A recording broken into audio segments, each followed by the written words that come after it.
जय Hind everyone. Class 12th Bihar boards खत्म हो चुके हैं। अब मुद्दे की बात ये आती है कि क्लास 12th के बाद अब क्या मैम, अब तो स्कूलिंग खत्म, अब तो कोई हमें उंगली पकड़ के चलवाने वाला भी नहीं है कि अब किस रास्ते जाना है। तो क्या अब आपसे मेरा ये सवाल है, आपने अपने फ्यूचर के लिए सोचा क्या है? क्या आप भी अपने अड़ोस पड़ोस में रहने वाले भैया दीदी की तरह कुछ सालों में बेरोजगार हो जाने वाले हैं, या फिर आप भी एक स्मार्ट बच्चे की तरह अपने फ्यूचर के लिए कदम उठाएंगे जो आपके भविष्य को उज्जवल बनाएगा? लेकिन हाँ, ये बहुत ही डिसाइडिंग फैक्टर है। यहाँ पे कुछ भी हड़बड़ी करके आगे बढ़ने की जरूरत नहीं है, क्योंकि ये जो एक साल होने वाला है ये आपका बहुत ही इंपॉर्टेंट होने वाला है। या तो आपके पास दो ऑप्शन है, आप अभी तक 11th और 12th में बहुत अच्छा किया हो और उसके बाद आप एनडीए और जेई लेवल पे प्रिपेयर्ड हो चुके हो, या फिर आप कोई अच्छे कॉलेज से बीटेक करने जा रहे हो, या फिर आपके पास दूसरा ऑप्शन है कि आप किसी भी प्राइवेट कॉलेज में जाकर के एडमिशन ले लें और फिर बीए बीएससी करना शुरू कर दें और फिर उसी भेड़ बकरों वाली लाइन पे लग जाएं, जहां पे आपको करना होगा एसएससी, बैंकिंग, या फिर आपको इसी टाइप के जो गवर्नमेंट एग्जाम है जो सालों साल तक चलते रहते हो, बच्चा लगभग 8 से 10 साल देने के बाद भी क्रैक नहीं कर पाता, उस फील्ड में आपको लगना है। तो मुद्दे की बात यह है कि क्लास 12th के बाद आपके पास अपॉर्चुनिटी है क्या?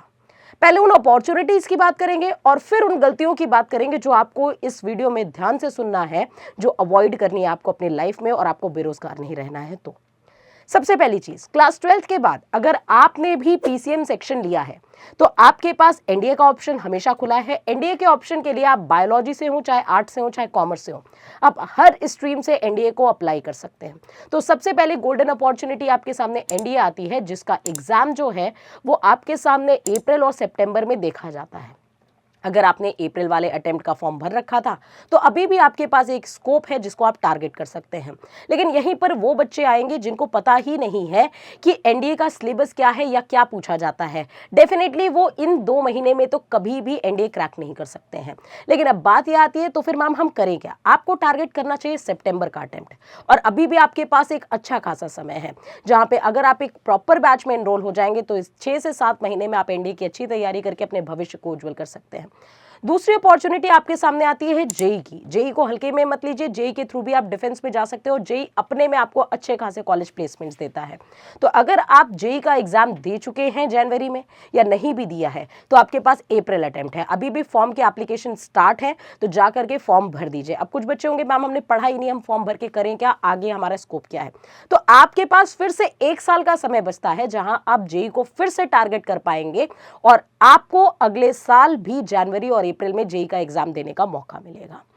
इसी के साथ साथ अगर मैं और अपॉर्चुनिटीज की बात करूं, जो बच्चा जानता है कि ना तो हम एनडीए के लायक हैं और ना ही हम जेई के लायक हैं, और ये हाइपोथेटिकल बात नहीं है बच्चों, हम मीडियोकर बच्चों के भी बारे में बात करेंगे।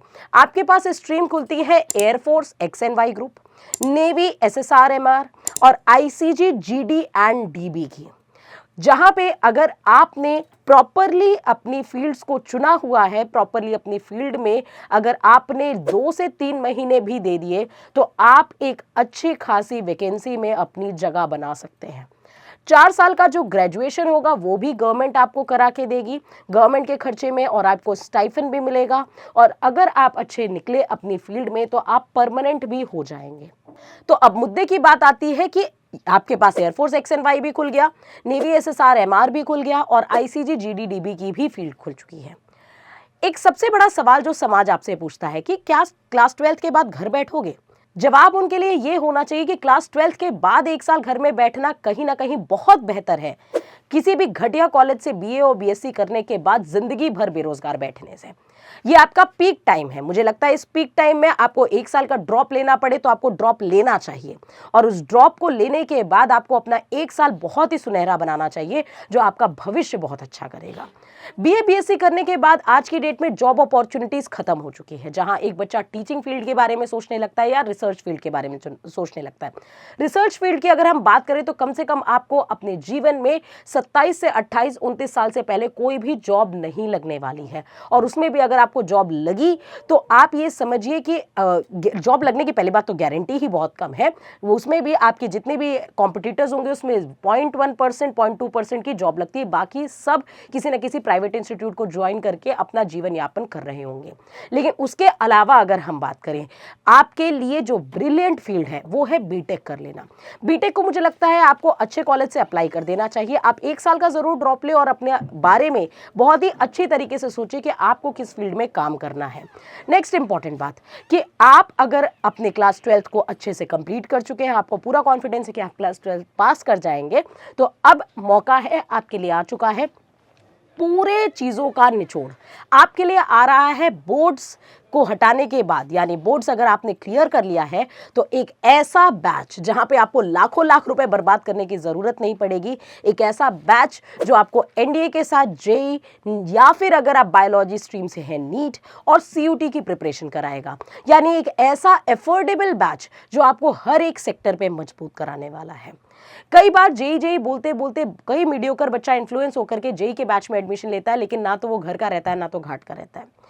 एनडीए वाला बच्चा कभी कभी एनडीए के बैच में आने के बाद ये समझ पाता है कि मेरी कैपेसिटी इससे ज्यादा थी, मैं तो जेई भी क्रैक कर सकता था। तो ये वन एंड ऑल बैच है जहां पे आपको सारी स्ट्रीम्स के बारे में नॉलेज मिलेगी और मुझे लगता है इस बार आपको ड्रॉप लेकर के अपने इस बैच को ज्वाइन करना चाहिए, क्योंकि यही बैच एकमात्र ऐसा सफलता बैच होगा जो पूरे ऑल ओवर इंडिया में रेवोल्यूशन लाएगा और आपके भविष्य को उज्जवल बनाएगा।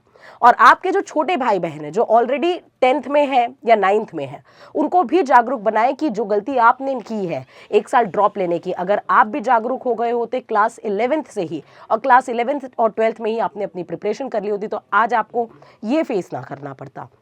तो कोई बात नहीं बच्चों, कभी भी लेट नहीं होता। अगर आप सही मौके पे जग गए हैं तो आपको अभी भी थोड़े मौज मस्ती में नहीं गुजारना है अपना दिन। मौज मस्ती करने के बहुत समय बचे हुए हैं, लेकिन अभी जो पीक टाइम है वो अपने आप को डेडिकेटेड वे में एक रूट देने का तरीका देखना पड़ेगा, जहां आपकी एक वर्दी आपका इंतजार कर रही है, एक गवर्नमेंट जॉब आपका इंतजार कर रही है, अच्छे खासे पैसे हैं, अच्छी खासी रेपुटेशन है और ग्रेजुएशन भी गवर्नमेंट खर्चे पे मिलेगा आपको। तो आई होप आपको इस बैच को ज्वाइन करना चाहिए जो आपको 100% सफलता दिलाएगा। जय हिंद।